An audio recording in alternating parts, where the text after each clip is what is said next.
부여라는 나라 51페이지를 좀 볼까요? 지도. 제일 북쪽에 있어요. 제일 북쪽에. 제일 북쪽에 있습니다. 이 제일 북쪽에 있는데 여기 나오는 나라 중에서 가장 넓어요. 그리고 어떤 거냐면 평탄한 지역이에요. 그러면 여러분 좀 봅시다. 평탄한 평야 지역이면 둘 중 하나가 돼야 돼요. 여기가 만약에 비가 많이 오고 하면 뭘 할까요? 평야지대야 비가 많이 오면 논농사가 발전하겠죠. 근데 문제는 여기 부여가 있는 쪽은 비가 많이 와요. 그렇지 않아요? 그렇지 않기 때문에 벼농사가 발전할 수가 없어요. 그러니까 당연히 뭘 해야 될까요? 땅은 평탄한 평야지대고 풀이 자라는 거 맞나요? 그래서 기억을 꼭 합시다.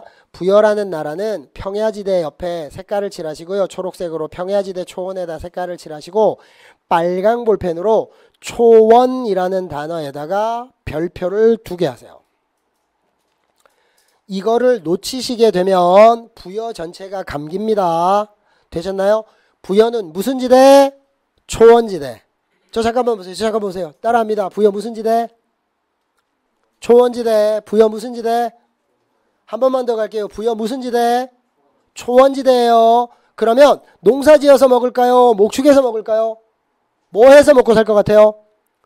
당연히 목축을 해야 먹고 살지. 그래서 경제편에 가서 보시면 농경도 하고 목축도 하는데 농경도 하고 목축에다가 초록색으로 색깔을 칠합니다. 표현을 바꿀게요. 옆에 있는 다른 나라들은 다 뭐예요? 농경이 먹고 사는 주된 산업이라면 부여는 무슨 지대라서? 부여는 무슨 지대? 초원지대라서 목축이 차지하는 비중이 다른 나라보다 압도적으로 높아요. 그래서 이걸 혹시 들어보셨나요? 반농반목. 반은 농사짓고 반은 목축했다. 맞나요? 그럼 목축이 차지하는 비중이 월등 높았었던 거예요. 왜? 초원지대니까. 암기인가요, 여러분? 아니죠. 아니죠. 그 밑에 특산물로 말, 주옥, 모피가 있습니다. 초록색으로 색깔을 칠할게요. 자, 주옥은 옥의 일종이라 모르셔도 됩니다. 왜? 하나씩 나와요. 꼭 말, 주옥, 모피의 특산물이 있었다. 이렇게 3개를 같이 줘요. 같이 주는데 여러분 좀 봅시다. 말과 모피 있죠. 모피가 특산물이려면 산악지대여야 되나요? 바닷가여야 되나요? 평야지대여야 되나요? 초원지대여야 가능할까요? 아닌가요? 그지요? 그럼 어느 나라? 부여? 왜? 초원지대니까. 이걸 놓치시면 안 돼요. 왜? 초원지대니까. 왜? 초원지대니까. 왜? 초원지대니까. 이걸 놓치시면 암기로 바뀌어요. 부여는 농경목축. 부여는 말주옥모피. 아니 이게 또라이가 아니고 공부를 이렇게 하는 게 어디 있어. 그럼 여기서만 이 50페이지만 외워야 될 게 한 40개가량이 되는데 이게 말이 돼요? 이게 말이 되냐고.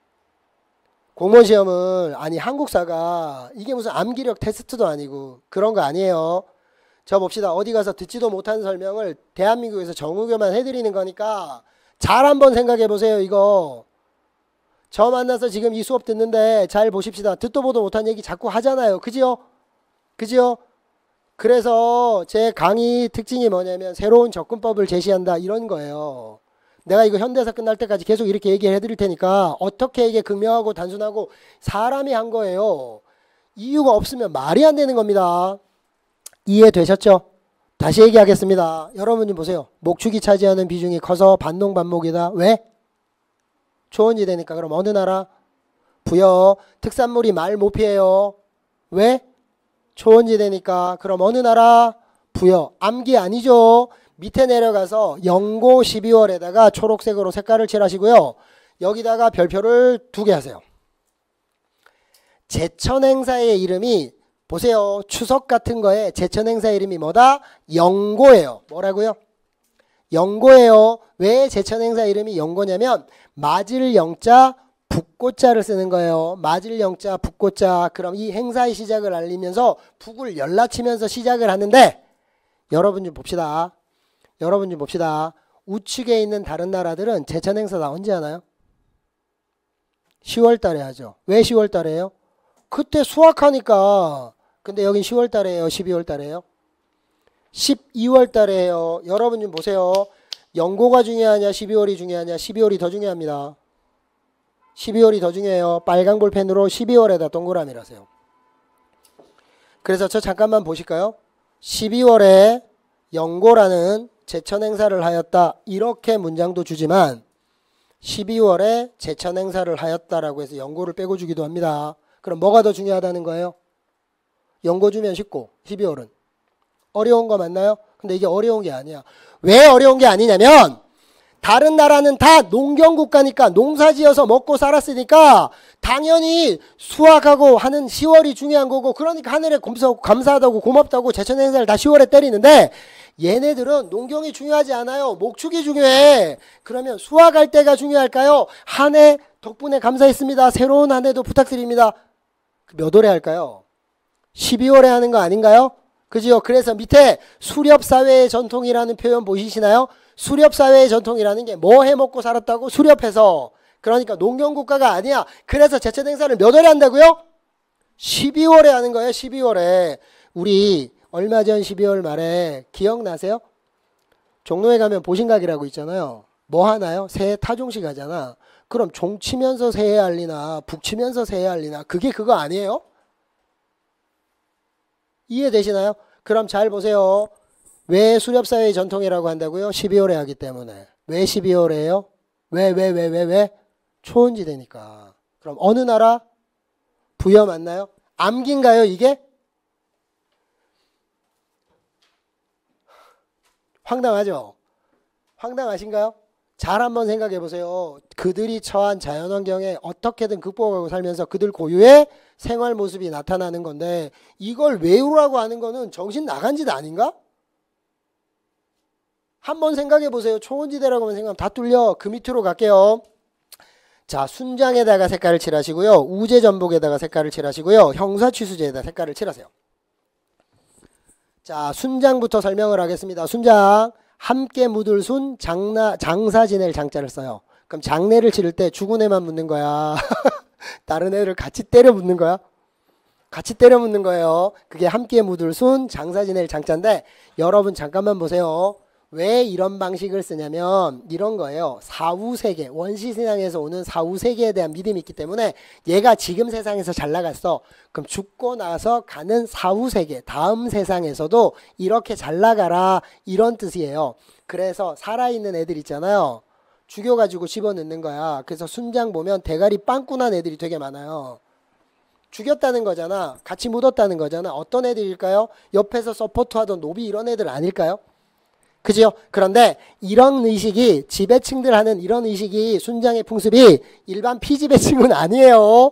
지배층에서 나타나고 왕족에서 나타나는 건데 여러분 좀 봅시다. 솔직히 말해서 순장은 고조선에서도 부여에서도 여러 나라 신라 지증왕 때 순장을 금지시켜라 라고 했으니까 이때까지도 나타나기는 해요. 나타나긴 한데 그럼 다 나온다? 대표만 나온다? 대표만 나온다고. 대표만. 그지요? 뭐든 최초와 대표가 제일 중요하다 그랬습니다. 역사책에 다 실었다고요? 대표적인 것만 실었다고요? 대표적인 것만 실었다고 계속 얘기합니다. 대표적인 거. 여러분 저 잠깐만 보실까요? 순장이 그래서 부여의 경우에는 막 100명 이렇게도 나온대요. 사이즈가 다른 거야. 다른 나라와. 왜 그럴까요? 오른쪽 편에 나오는 농경국가에서 애들을 때려 죽여가지고 함께 묻어버리게 되면 아니 농사는 누가 짓냐고. 그러니까 농경국가에서는 이게 커지는 게 말이 안 되는 거예요. 말이 안 되는 거. 근데 부여는 무슨 지대? 부여 무슨 지대? 초원지대. 그러니까 가능하지 않나요? 되셨죠? 되셨죠? 되셨죠? 암기 아니죠? 농경국가에서는 순장이 이렇게 막 몇십 명, 몇백 명 이렇게 할 수가 없어요. 그지요? 노동력이 제일 중요한 가치였는데 그 밑에 우제전복이라고 할게요. 우제전복. 여러분 잠깐만 볼까요? 단어 뜻을 풀어드릴게요. 왜냐면 여기 이 파트에 제가 왜 자꾸만 이렇게 한자를 표현해 드리냐면 이걸 단어로 준다고요? 아니면 문장으로 바꿔버린다고요?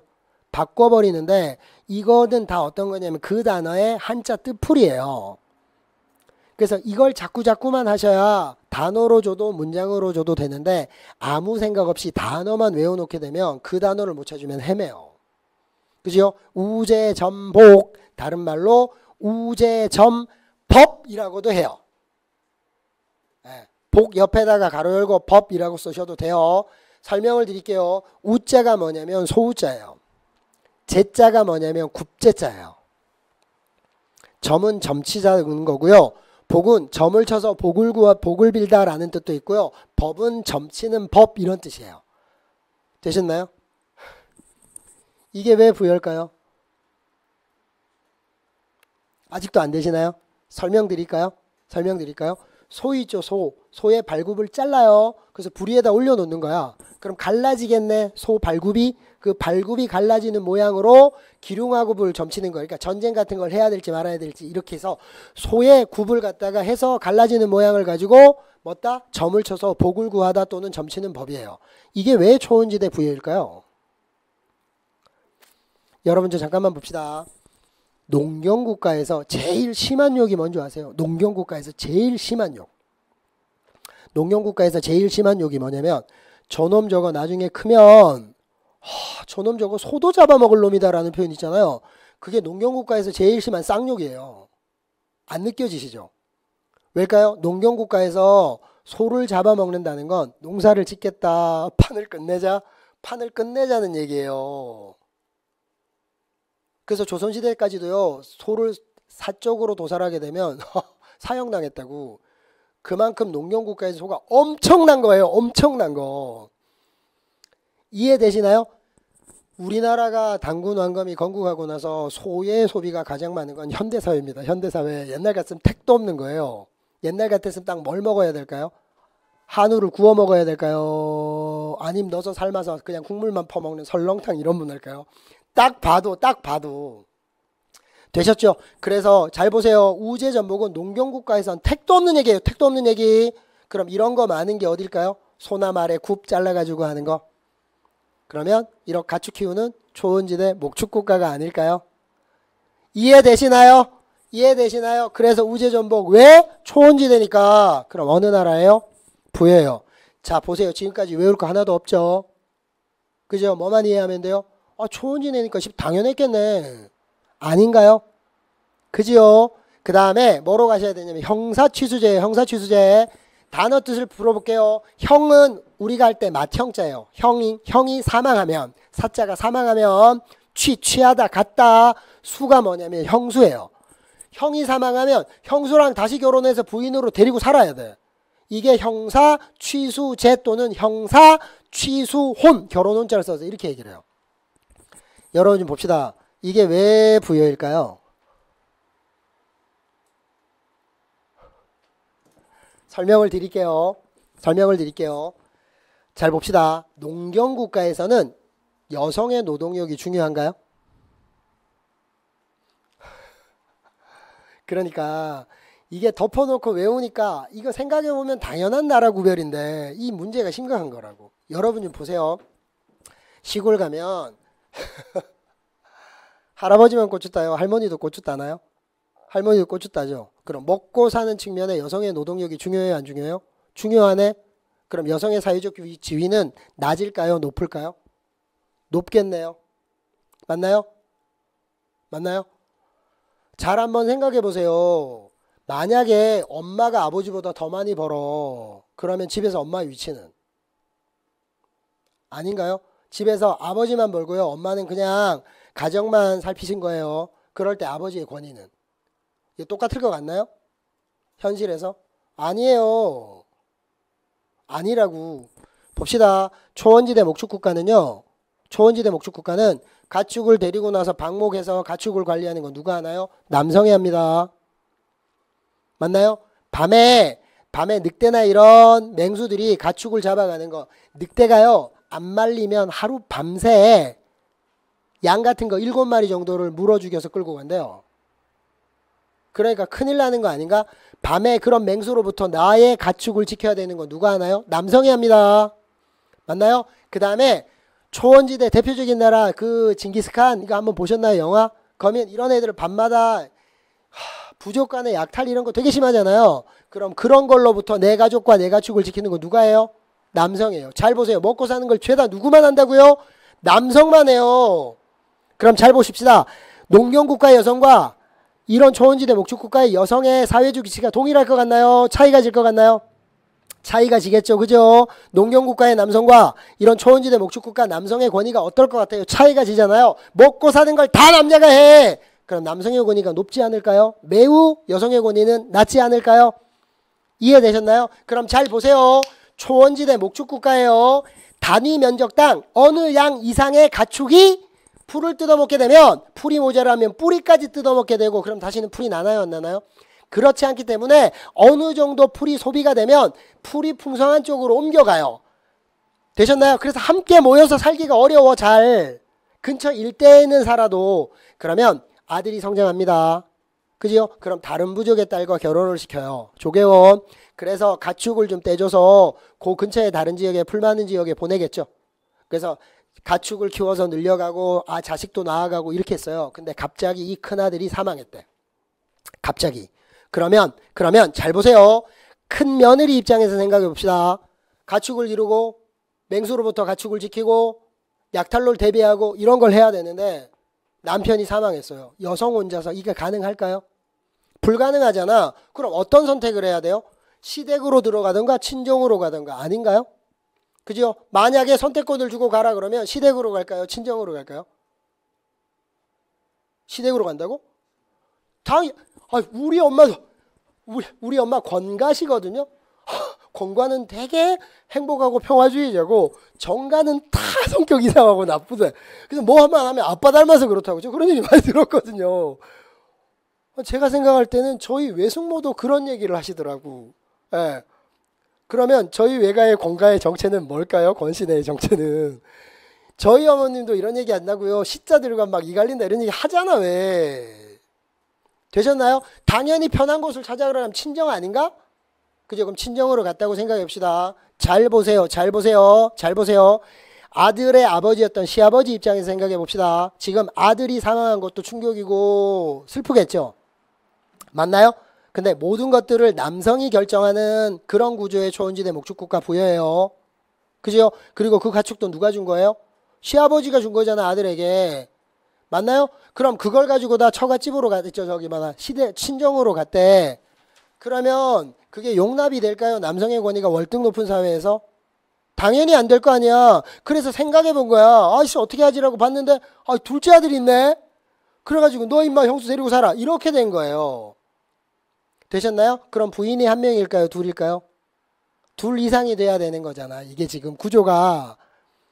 이해되시나요? 무슨 말씀인지? 그러니까 이거는 초원지대에서 목축국가에서나 가능한 거예요. 목축국가에서. 여기서 하나만 더 따서 갈게요. 우리는 일부 다처예요? 일부 일처예요? 우리나라? 일부 일처 아닌가요? 우리나라 옛날에도 보면 우리는 일부 일처제예요. 우리 역사에도 다 일부 일처제예요. 근데 일부 다처제랑 구별을 좀 해드릴게요. 일부 일처제와 일부 다처제의 차이점이 뭐냐면 일부 다처에서는 지압이 붙자예요. 그러면 처가 여러 명이다라는 거 맞나요? 근데 일부 일처는 남편 한 명에 부인이 한 명인가요? 아니에요. 부인은 여러 명일 수 있어요. 근데 처는 한 명이고요. 나머지 부인들은 다 첩이에요. 그래서 처첩제라고 들어보셨나요? 그래서 처와 첩은 권한이 완전 다릅니다. 레벨이 완전 달라요. 그래서 부인이 한 명이라고 생각하시면 곤란하다고. 그래서 얘기를 드리는 거예요. 반면에 초원지대 목축국가는 일부 다처제예요. 이 다처제는 모든 부인이 다 처예요. 처. 제1처, 제2처, 제3처. 그래서 동일한 권한 행사를 해요. 그래서 지금도 왜 중동 가면 부인 4명까지 둘 수 있잖아요. 네. 그래서 속담에 이런 거 있잖아요. 오래 살고 싶으면 부인을 한 명만 둬라. 뭐 이렇게 그랬잖아요. 보세요. 제가 왜 이 말씀을 드리냐면 보세요. 따라서 형이 사망할 때고 나서 형수를 취한다라는 거, 이런 식의 혼인 형태가 나오는 거는 당연히 초원지대인 부여일 수밖에 없어요. 이걸 조금 어렵게 단어로 설명을 할게요. 남성 집안의 재산이 여성 집안 쪽의 재산으로 옮겨가는 것을 막기 위한 사회적 조처에서 시작된 결혼 방식이다. 이러니까 겁나 어렵잖아, 이 단어 자체가. 그래서 쉽게 설명해 드린 거예요. 이해되셨나요? 그래서 이거 형사 취소는 어디서나 가능한 거예요. 어디서나 초원지대를 바탕으로 해야 이런 풍습 나올 수밖에 없어요. 되셨죠? 자, 그 다음에 뭐 흰옷을 즐겨 입었다. 이게 시험에 나온 적도 있는데 이건 나중에 설명할 테니까 넘어갑시다. 일책시비법에다가 초록색으로 색깔을 칠하세요. 자, 보십시다. 살인자는 사형에 취해요. 이건 고조선의 8조법도 동일하죠. 동일한 거 맞나요? 그런데 뭐가 추가가 되냐면 고조선의 8조법 때는 없었는데 부여의 일책시비법에는 가족을 노비로 삼는다가 나와요. 색깔을 칠합니다. 초록색으로 가족 노비. 이걸 뭐라 그러죠? 연좌제라고 하는 거 들어보셨나요? 그 책임을 가족에게 연대 책임을 묻다. 맞나요? 이거 이런 거잖아. 나란히 앉아있다라는 게 연좌제인데 어떤 거냐면 이런 거죠. 사극 같은 거 보면 목에 칼 차고 있는 거 있죠. 보통 이런 거 그냥 잡범이에요. 대형 사고 치면이에요. 영모 같은 대형 사고 치면 목에 칼 이렇게 해가지고 이거 꽂고 있잖아. 이렇게 목도 못 움직이게 하려고. 그죠? 그래서 연대 책임을 지다 그래서 연좌제인데 이 항목은 고조선의 8조법에는 없어요. 부여의 일책시법에 추가되는 거예요. 되셨나요? 그 밑에 보시면 절도의 경우에는 고조선의 경우에는 뭐였죠? 절도의 경우에 절도를 하게 되면 노비로 삼는다. 용서받으려면 50만 전을 내야 된다. 맞나요? 근데 여기서는 절도하면 12배를 배상해요. 초록색으로 색깔을 칠합니다. 절도 12배. 그러니까 훔쳐간 거에 12배를 배상하는 거예요. 전철역에 있잖아. 무임승차하면 30배 물린다고 이런 거 했잖아요. 그런 거잖아. 맞나요? 그러면 부여는 일책 12법이고 현대사회는 일책 30법인가요? 현대 지하철이 추구하는 거는 서울 도시철도공사가 이게 무슨 얘기냐면 이 생각을 한번 해보세요. 이것 때문에 12배 배상 이것 때문에 일책 12법이라고 명칭을 붙인 거예요. 되셨나요? 그러면 보십시다. 다른 나라에 비해서 부여의 경우에는 절도죄를 아주 강력하게 처벌한 거 맞나요? 왜 그래요? 왜 그래요? 농경국가는 모여서 살지만 초원지대 목축국가는 막 흩어져서 이동하잖아요. 그러니까 밤마다 뭐가 빈발하다고 얘기했었나요? 절도가 약탈하는 게 그게 절도죄 아닌가요? 그럼 이걸 아주 강력하게 처벌하지 않으면 사회의 근간이 유지될까요? 안 될까요? 안 되기 때문에 이 부분에 겁나 예민했었던 거예요. 되셨죠? 그 다음에 가늠한 자와 투기가 심한 부인 색깔을 칠하고 사형 색깔을 칠합니다. 이 딱 봐도 초원지대 맞나요? 남성의 권위 극도로 높은 거. 가늠한 자와 투기가 심한 부인이에요. 이게 뭐냐면 저 잠깐만 보실까요? 이게 뭐냐면 이런 거야. 예를 들어서요. 아빠가 엄마 말고 사랑하는 여친이 생겼어요. 만약에 아버지한테. 그럼 당연히 엄마 입장에서 이거 난리 나는 거 아닌가요? 사랑이 변하니 이러면서 막 난리 나지 않을까요? 근데 부여의 경우에는 이렇게 하면 아버지가 엄마를 죽일 수 있었어요. 그러면 남성의 권한이 극도로 높은 사회 아닌가요? 아까 얘기했잖아. 왜? 먹고 사는 걸 다 남성이 하기 때문에 남성의 권한이 극도로 높다니까. 심지어 어느 정도였느냐. 부여 남산에다 산에 갖다 이걸 버려요. 엄마 시신을. 그러면 외할아버지 입장에서 자신의 딸이 이렇게 죽었으니까 슬프지 않을까요? 그럼 장례라도 제대로 치러줘야 되잖아. 이럴 때 아버지한테 허락받고 해야 돼요. 허락받고 해야 된다고. 허락받고. 어느 정도인지 아시겠죠? 남성의 권한이 세다라는 게. 네, 이런 거예요. 다 정리할게요. 왜? 초원지대니까. 그럼 어느 나라? 부여 아닌가요? 지금 우리가 색깔 칠했던 거 예전에 다 해봤던 경험 있죠? 이게 암기인가요? 이해인가요? 이해 아닌가? 이거 초원지대면 이해하면 다 봐도 부여 아닌가요? 그러니까 이걸 왜 외우냐고. 나는 그게 좀 이해가 안 돼요. 강사가 학생 보고 외우라는 거는 능력 부족이라고 밖에 할 수가 없어요. 잘 한번 생각해 봅시다. 되셨나요? 제가 이제 이 수업이 오픈되기 때문에 이런 설명 방식을 분명히 따라하는 강사가 나올 거예요. 두고 봅시다. 분명히 따라하는 강사가 나올 거예요. 되셨죠?